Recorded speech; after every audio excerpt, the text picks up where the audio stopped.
เขาต้องอยู่แถวนี้แล้วนะช่วยกันหาเธอเร็วๆเข้านี่ก็เร็วสุดของฉันแล้วอย่าเราไม่ได้มี6 ขาเหมือนเธอนี่เขาอยู่นั่นไง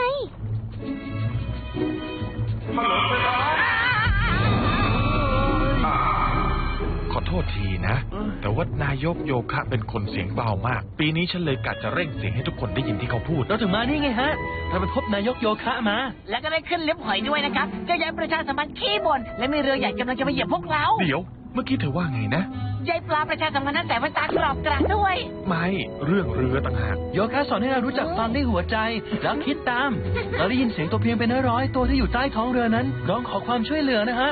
เรายังได้ยินเสียงยักษ์2 ขาที่คนจะบังคับเรือแต่เขาดันหลับเธอแน่ใจเหรอแบบนั้นก็งานเข้าละสิพวกเราต้องไปปลุกเขาเพื่อให้เขาพาเรือนั้นหันไปทางอื่นนะฮะไอเดียดีเธอว่าเราควรทำยังไงล่ะแล้วต้องปลุกเขาให้ตื่นแต่ตัวเราเล็กนิดเดียวเขาคงไม่ได้ยินเราเว้นแต่งั้นเราทำสิ่งของเราให้